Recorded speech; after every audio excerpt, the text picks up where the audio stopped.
Fala galera, que é a professora Jaqueline Aguiar, professora de Química. Nossa videoaula de hoje vai ser sobre ligações químicas. Como eu coloquei aqui é a parte 2, porque a aula de hoje é uma continuação da nossa última aula. Então vamos lá, vamos começar aqui. Coloquei aqui o 2 como marcador porque nós vamos ver agora, o segundo tipo de ligação química que existe, que é a ligação covalente, que também é chamada de ligação molecular. Mas antes da gente começar a ver essa parte da ligação, nós precisamos entender que as ligações químicas são formadas para que os elementos químicos atinjam estabilidade. Então, eles podem tanto formar ligação através de compartilhamento de elétrons ou através de doação e recebimento de elétrons. A ligação covalente, ela acontece com compartilhamento de elétrons. E ela acontece especificamente quando eu tenho ligação entre ametais, quando eu tenho ligação entre hidrogênio e ametal ou entre átomos de hidrogênio. Aqui eu coloquei para vocês, dois exemplos de moléculas que estão presentes no nosso dia a dia, que é a molécula de água e a molécula de gás carbônico, que são exemplos de moléculas covalentes. Ou seja, quando a gente forma essa molécula, eu formei através de compartilhamento de elétrons. E nós vamos entender o porquê que algumas moléculas, eu tenho dois átomos de um elemento, um átomo somente do outro. Nós vamos entender o porquê que isso acontece. Então aqui, quando a gente vê a molécula de água, ela é formada por dois átomos de hidrogênio, por isso que tem esse 2 aqui embaixo, e um átomo de oxigênio. Enquanto a molécula de gás carbônico, eu tenho dois átomos de oxigênio e apenas um átomo de carbono. Aqui, quando eu tenho a ligação entre hidrogênio e oxigênio, é a ligação entre hidrogênio e ametal, ou seja, é uma especificidade da ligação covalente. A mesma coisa acontece aqui. Quando eu ligo carbono com oxigênio, ambos são ametais, então indicando que eu tenho uma ligação covalente, então.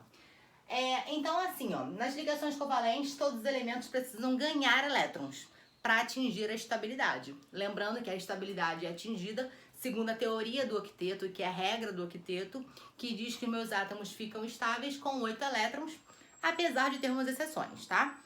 Então, aqui, somente o hidrogênio se estabiliza com 2 elétrons, logo, ele precisa apenas ganhar um único elétron. Por quê? O hidrogênio está na família 1. Se ele está na família 1, quer dizer que ele tem apenas um único elétron. Então, ele precisa só de mais um elétron para atingir essa estabilidade. E eu coloquei para vocês aqui uma relação que nós temos, com a família e a quantidade de elétrons que ele precisa ganhar para ele poder ficar estável. Então, como a ligação que eu tenho, a ligação covalente, acontece entre ametais, eu especifiquei aqui, no caso, as famílias de ametais, tá bom? Então, se eu tenho um elemento na família 4A, que é a mesma coisa que família 14, indica que ele precisa ganhar 4 elétrons. Por quê? Na família 14, o meu átomo tem 4 elétrons. Se eu preciso chegar a 8 elétrons, se eu tenho 4, vou precisar ganhar mais 4 elétrons. Na família 15, eu tenho 5 elétrons. Para chegar a 8 elétrons, preciso de mais 3. Por isso que eu coloquei aqui 3 elétrons, então. Na família 16, que é a mesma coisa que família 6A, eu tenho 6 elétrons, ou seja, eu preciso ganhar 2 elétrons para poder ficar estável. E a família 17, que é a família 7A, possui 7 elétrons, então quer dizer que ele vai precisar ganhar só um único elétron para poder atingir essa estabilidade. E eu especifiquei aqui embaixo que o hidrogênio, que é o meu elemento com símbolo H, ele precisa ganhar apenas um único elétron para poder chegar, atingir essa estabilidade. Então aqui eu coloquei para vocês a representação, seria a representação de Lewis, fórmula de Lewis, que é o quê? É a fórmula que eu represento os elétrons envolvidos na formação da minha molécula, e então eu vou compartilhar os elétrons de modo que eles fiquem estáveis. Sabemos que o hidrogênio está na família 1. Está na família 1, então ele tem somente um único elétron. Essa bolinha rosa aqui é o elétron que eu tenho no meu hidrogênio, tá? E as outras bolinhas, as pretas e as verdes, são elétrons do oxigênio. O oxigênio está na família 16, então quer dizer que ele vai ter 6 elétrons. Não vamos considerar a bolinha rosa, porque a bolinha rosa é elétron do hidrogênio. Então vamos contar aqui as bolinhas pretas e verdes para ver quantos elétrons a gente colocou aqui no oxigênio. Então vamos lá. 1, 2, 3, 4, 5, 6 elétrons. Então quer dizer que ele vai precisar compartilhar elétron com o hidrogênio, de modo que o oxigênio fique com 8 elétrons e o hidrogênio fique com 2 elétrons. Então eles vão compartilhar para que eles consigam atingir essa estabilidade. No momento que eles conseguem atingir a estabilidade, quer dizer então que a minha ligação química foi formada. Então, ó, eu vou compartilhar esse par de elétrons. Quando eu compartilho, quando eu envolvo esse par de elétrons, igual eu tô fazendo aqui com o meu dedo, ó, eu estou envolvendo 2 elétrons. Então, quer dizer que esses 2 elétrons aqui estão sendo compartilhados. Então, você vai contar tanto para o hidrogênio quanto para o oxigênio. Então, compartilhei aqui, meu hidrogênio ficou com 2 elétrons. Como o oxigênio tinha 6 elétrons e eu compartilhei, quer dizer que agora ele vai ficar com 7. Vou fazer a mesma coisa com outro átomo de hidrogênio. Quando eu compartilho aqui, né, o elétron do hidrogênio com o elétron do oxigênio, estou compartilhando aqui, ó. Se eu compartilhei, vou fazer com que o outro hidrogênio fique com 2 elétrons e agora o oxigênio fica com um total de 8 elétrons. Então, todo mundo ficou estável, minha ligação química foi formada. Mas nós vamos ver outros exemplos sobre isso, tá? Então, fiquem tranquilos. Então, tá assim. Nas ligações covalentes, acontece compartilhamento de elétrons, como eu já disse para vocês. Coloquei um exemplo aqui. Ligação entre 2 átomos de cloro, né? Que é o Cl com aquele 2zinho embaixo indicando que eu tenho 2 átomos. Como que eu montaria isso?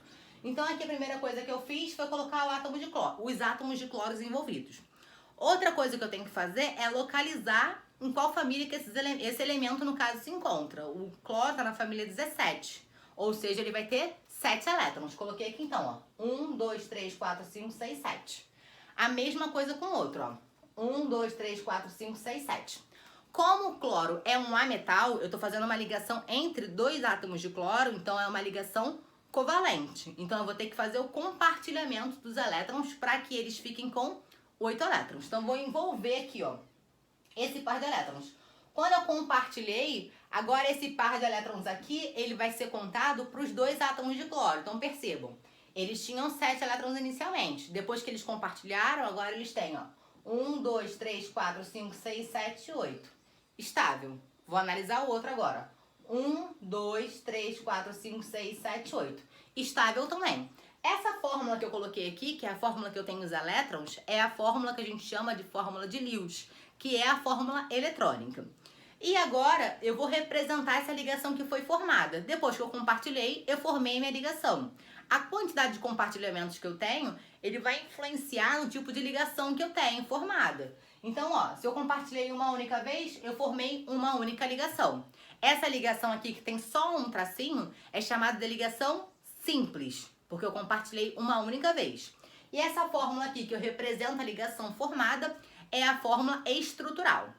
E eu também tenho a fórmula molecular, onde eu pego os meus átomos envolvidos e coloco, né, a quantidade de átomos que eu tenho na minha molécula formada. Então, como eu tenho 2 átomos de cloro, Cl2.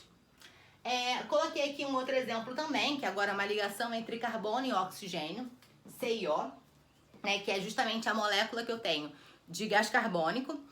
Como que eu sei qual que é o átomo central? Meu átomo central sempre é aquele que está em menor quantidade de átomos. Então, por exemplo, quando eu comparo aqui na molécula de CO2, eu tenho um carbono e 2 oxigênios. Então, o carbono tem menor quantidade de átomos. Então, ele é meu átomo central. Ele fica no meio e os oxigênios ficam nas laterais.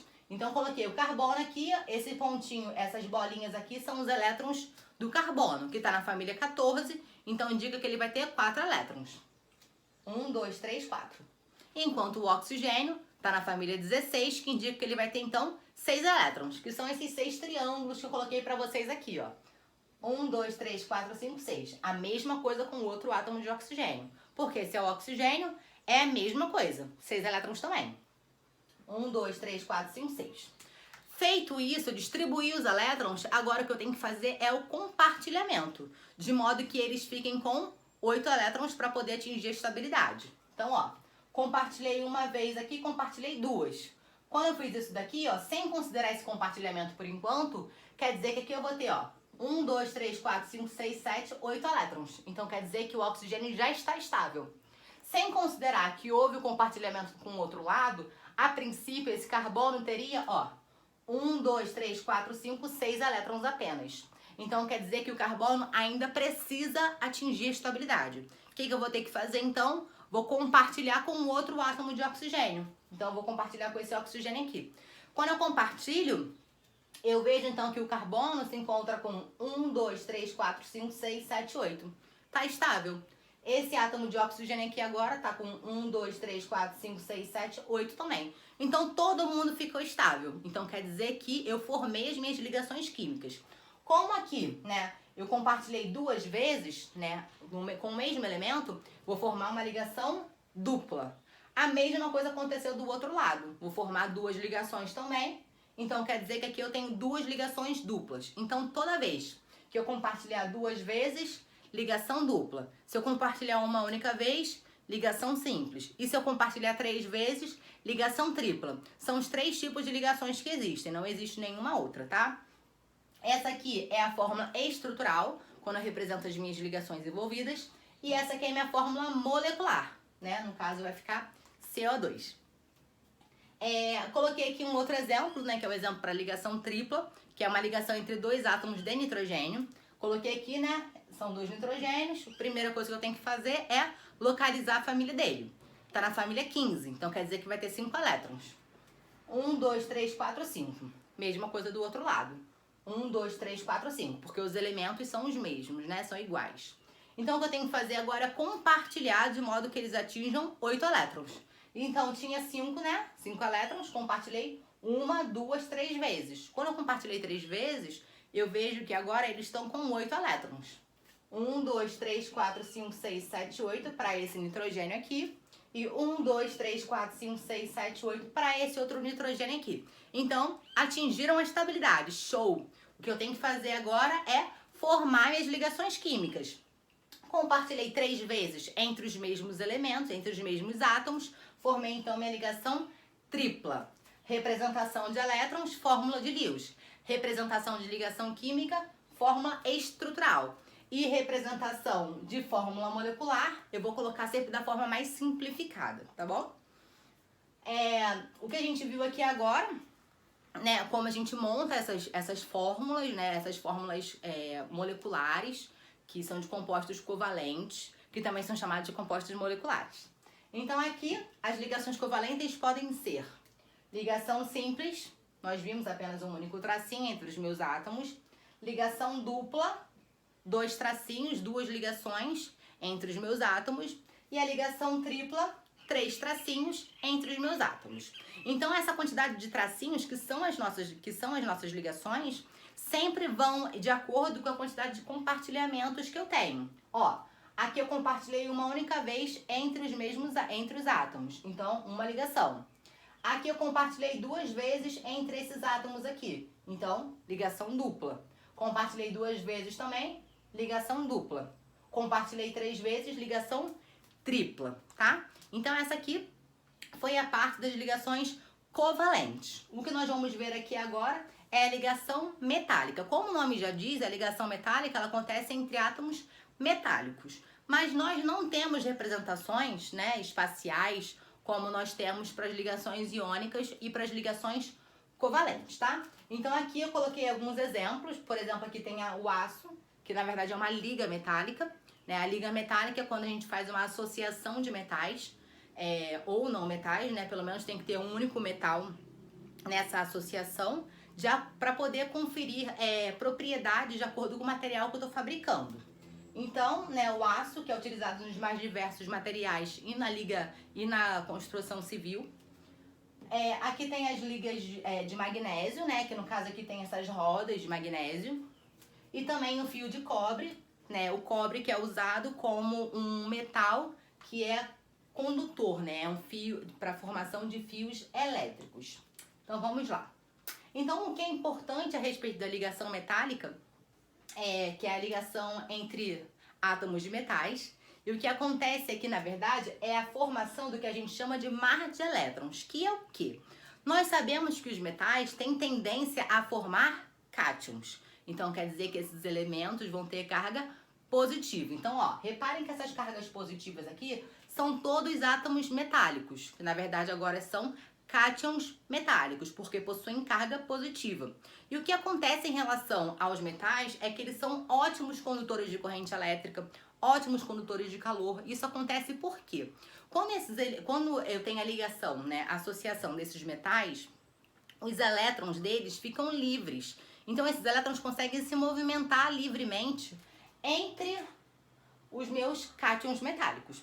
E esse movimento, né, essa liberdade desses elétrons livres que faz com que a gente tenha bons condutores de corrente elétrica e de calor, tá? Então a principal característica dessa nuvem de elétrons, mar de elétrons como é mais chamado, então é sempre para poder ter essa liberdade dos elétrons para que eu consiga para que eu consiga conduzir corrente elétrica e calor. Os átomos envolvidos perdem elétrons de suas camadas mais externas, lembrando que quando a gente fala sobre qualquer coisa de perda de elétron, é sempre a camada mais externa, então é aquela mais afastada do núcleo, que se deslocam mais ou menos livremente. Formação de uma nuvem eletrônica, também conhecida como mar de elétrons, tá? Então o mar de elétrons é super importante em relação aos metais. E aqui eu coloquei para vocês também algumas ligas metálicas, que são algumas ligas que são formadas quando a gente tem associação de metais, né? Ou então associação de metais com metais, sem problema nenhum, também acontece. Então aqui botei, por exemplo, o latão, né? Que ele é muito conhecido, que na verdade é uma liga metálica, porque é uma associação entre o cobre e o zinco, e a principal característica dele é resistência à corrosão. E a utilização deles aqui, por exemplo, é em navios e em tubos. Por exemplo, aqui, quando a gente tem um aço inoxidável, nós temos uma associação entre o aço e o cromo, que é ferro, carbono e cromo, que ele é resistente à corrosão. Então, o inox que a gente usa, né, no nosso dia a dia, ele nada mais é do que uma junção, uma união entre esses elementos aqui, ó, ferro, carbono e cromo, que as utilidades são talheres, utensílios domésticos. Então, nós temos uma série de ligas metálicas que são encontradas no nosso dia a dia, que tem diversas aplicações que são super importantes, tá, gente? Bem, a nossa aula sobre ligações químicas terminou aqui. Eu espero que vocês não tenham dúvida. Se tiverem dúvida, em breve teremos um encontro pra gente poder tirar todas essas dúvidas, tá, gente? Ó, um beijo enorme pra vocês. Estou morrendo de saudade. Até mais!